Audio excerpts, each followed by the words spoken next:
doing fine and still keeping safe as we navigate our way through this unexpected pandemic.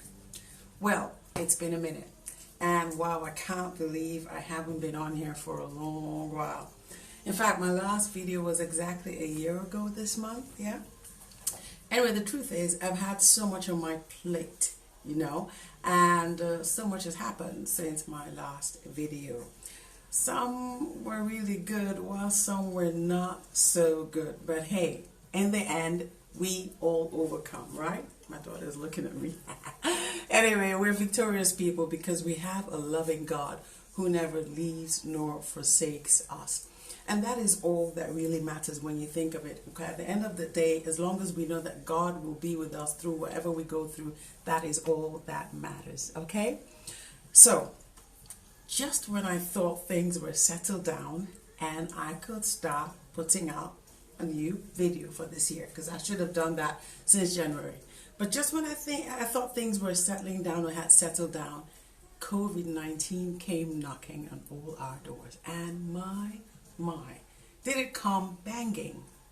It came and it locked down everyone and everything, forcing sudden changes to our lifestyles and our routines.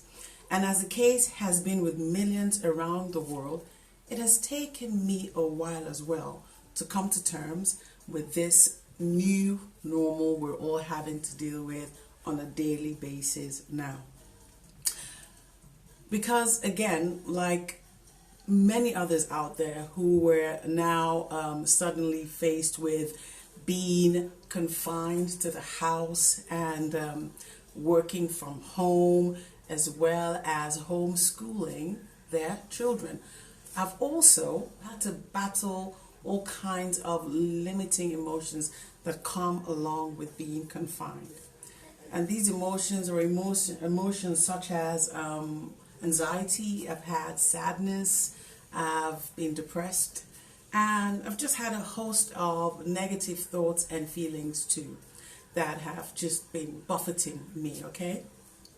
And it was really bad in the beginning, I must confess, where I would experience rapid mood changes throughout the day. And I would go from feeling motivated one moment to feeling totally despondent the very next, as my mind grappled with the reality of the sudden changes to my lifestyle and my routine, especially my sleep routine, which has been worse hit, I must say. My sleep rhythm has taken a turn for the worse. I mean, it's a mess right now, and there are days I'm up till 5 a.m. sometimes, just tossing and turning, trying to get back to sleep, but I just can't. I get up, drink some water, drink some milk, try to go back, but it just doesn't help. So my sleep pattern is a total mess right now. And so most times like this, I just end up making use of the time, writing a policy for work or creating a video or just doing something I love doing. I try to keep myself busy. I don't let boredom get to me. And before I know it, I've been up all night. Yeah, major dawn patrol, and it's crazy. But I'm trying to regulate it now through, not using my phone. I've heard not using my phone for at least an hour before I go to bed can help me get to sleep earlier. I heard it's supposed to work, so I've been doing that. Let's see how it goes, okay? Now, anyway, as I was saying, I was really struggling with all the mood changes I'd been experiencing from this lockdown. But you see, after a while, something shifted in my mindset, and I realized that I needed to view and accept this lockdown as a time of retreat for myself. Yes, a time of retreat. I needed to view it or see it as more as a time of reflection, a time of rediscovery and a reconfirming of my beliefs and my worth and my values. I accepted that I needed to use the time for some soul searching and introspection. And because I know that I'm a person who struggles immensely, I struggle a lot with change, I had to allow myself experience this lockdown intentionally all through, not just in the beginning, but I've just been allowing myself to experience it. And I've allowed myself to use it to deal with the changes around me differently this time by being creative. So in essence, this process of my soul searching and self-rediscovery has helped me, and is still helping me, to some extent, manage the changes brought by this lockdown through the creativity it has awakened in me. So I can say that really my confinement induced moments of boredom combined with the negative emotions I was having all through this period were all mostly then channeled towards being creative in any way that I could. And so apart from reading books or short stories or writing short articles or dancing, because I discovered my love for dancing, or redecorating my home or assembling cupboards and shelves and everything else I've ordered from Amazon during this period, I have also explored the beauty and the magic of using simple but complicated apps to produce my own type of video content. And so I used that to create something I called a daily journal, where I was able to share my ideas and convey the intended emotions. Now, in creating these videos, I could express myself and just be myself, It really was and still is an exciting experience for me whenever I get the opportunity to create these videos again. All right. So most importantly, this daily journaling I was doing was my way of coping, and it helped me cope because I started early to accept, embrace, and adjust.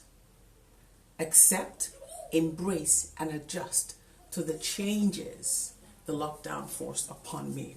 I decided early on too that the negative emotions were okay. Yes, I said okay. And I say they were okay not because I enjoyed the feeling of not feeling okay, all right? No. But because I realized that resisting only made them worse. All right? Most days I tried to resist. It just made the whole feeling worse. So I just had to give it up, okay? So I stopped fighting, and I used them instead as fuel for my creativity, and I'm so glad that I did. And so now, as we gradually ease our way out of the lockdown, I believe I'm emerging from it with a different mindset, a different outlook on life, on God, my spirituality, my friendships, my relationship, and so much more, I am a survivor, and so are you. Many of us are, and all of you listening right now, we're all survivors because God has taken us through this and kept us through the worst of it. And there are many lessons I believe we've learned from the disruptions of this pandemic to our lives. The greatest, I believe, being that change can be a second chance if we allow it to process us. I'll say that again. Change can be a second chance if you allow it to process you. Yes, it can. I believe this pandemic is the catalyst for a much needed individual change and corporate change the world needs right now. We've all been given a second chance to get it right for ourselves and for our future generation, the coming generation. Yes, every day is a second chance. We must view every day that God gives us the opportunity to do something new or do something better. We must view it as a second chance. You just can't go through something like this and remain the same afterwards. You can't, which is why I have titled my first video for this year, this video, Every Day is a Second Chance. Change to remain relevant. So welcome again to Insights with Chipaul, and thank you for clicking on this video. I hope that what I'm about to share with you today will resonate with you and cause you to approach the remainder of this lockdown period, and indeed the remainder of this year, with a more positive mindset that allows you to observe the small miracles unfolding around you every day. All right? So if you're ready, I'll see you in a bit.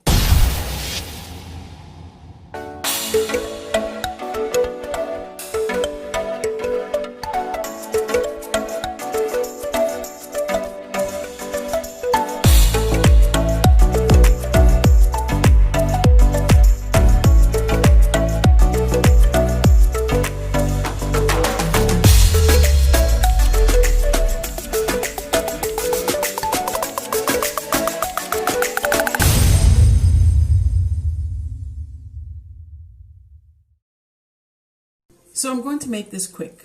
Today, I want to talk about the concept of change and why it is not just good, but necessary. I want to talk about its overlooked importance, which is why I've titled this video, Change to Remain Relevant. We've all heard the famous quote by the Greek philosopher that says, change is the only constant thing in this world. And to help us understand that quote better, I want to read another quote someone wrote relating to it. It was relating to how we react to changes that affect us in life. And if I remember clearly, the quote goes this way. It says, life is like a book. There are good chapters and bad chapters. But when you get when you get to the bad chapter, you don't stop reading the book. Because if you do, you will never know what happens next. Now, I think this is a very powerful quote and one that largely sums up what I want to talk about today in light of the crisis situation we've all been thrown into. You see, most of us, especially those of us who are prone to despair easily, we tend to close the book when we get to the to the bad part of the story. And that's when we start feeling like all hope is lost. And because we think that there will not be another good chapter of the story of our lives, we give up too easily. Forgetting that change is necessary in life if we ever want to move from point A to point B in life. Without a change, there can be no progress in life. Change is progress, literally. That's what it is, okay? You see, it takes much more energy and effort to resist change than it does to accept it. That is one secret a lot of us don't understand. It's much easier to embrace change than to fight it. But you see, at that moment, a change is thrust upon us because we all have a natural tendency to immediately resist anything that causes us discomfort. We reject it and we refuse to allow it to run its full course, okay? We all have this attitude where we assume things, especially when we have the wealth or the resources or even the good looks. You know, some of us think we're just too fine, you know, and everything's always going to work out for us. Some have the connections or think the connections or whatever else it is they feel they have. We assume these things will get us through in life, and we are so confident in them, and we rest assured, believing that we're covered against failure. But listen, that is a silly, silly thing to believe, because you'll find out soon enough that that's just not how life works. When life has hit you hard one too many times, you realize that life isn't wired that way. No matter how rich you are, you will experience something that forces you to change in some way. And most times, when a change is thrust upon you like that, it's in a painful way. The fact is, we cannot get what we want all the time. We cannot have somebody that we love all the time. We cannot be on top all the time. And that is, that is the realistic truth of life. No matter who you are or what you think you have, okay? You must bear that in mind. This is why when we hear that someone has attempted suicide, all right? One of the most common reasons why they did it was because they only focused on the ugly side of their life at that moment, sadly. The disappointment from what they relied on and the disappointment from what they assumed would bail them out. And because of that, it throws them into despair. And so they give up, forgetting that life generally is beautiful. Regardless of what you're going through, life is beautiful.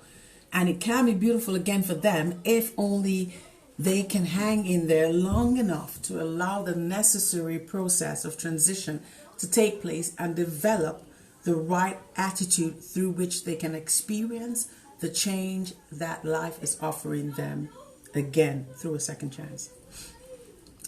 So before I digress too much, let me quickly tie this whole thing in with the article I read a while back that came back to mind when this lockdown started. The article was about Microsoft's takeover of Nokia. And I tell you, when I read the closing words of the Nokia CEO, I just couldn't help myself. You know, it made me tear up a little. You know, I'm a really emotional person, and I choke up easily, not just when I'm watching a movie, but even when I'm reading anything that normally wasn't meant to evoke emotions of sadness, but to teach a lesson about life. Anyway, his words were, and I quote, "We didn't do anything wrong, but somehow we lost." Let me let that sink in again.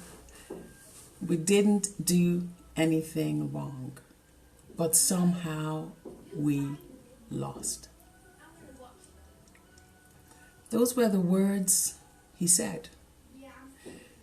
And I kid you not, till this day, those powerful words remain ingrained in my mind. They are reminders to me of how refusing to change can bring loss to you.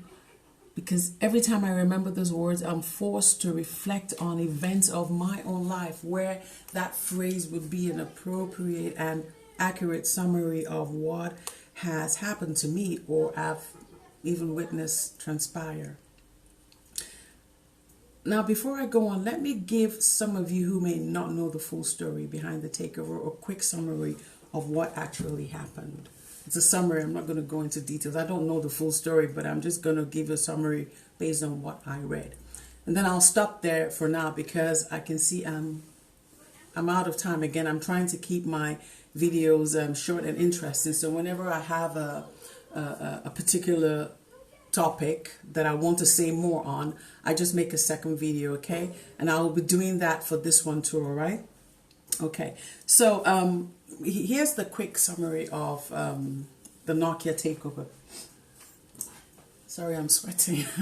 You see, Nokia was a respectable company, and by all standards, they were doing well. They were holding their own, as we normally say. And truly, they didn't do anything wrong in their business, I believe, okay? However, the world of technology changed too fast for them, and as a result, they were unable to keep up.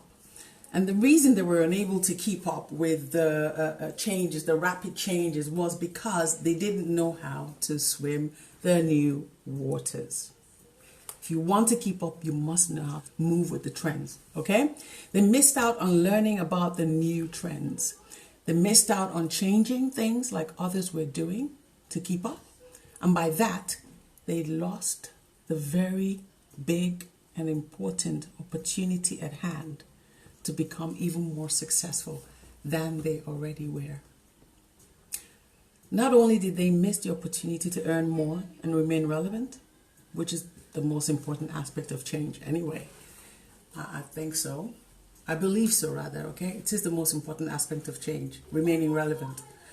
Anyway, not only that, but they lost their chance of survival tragically.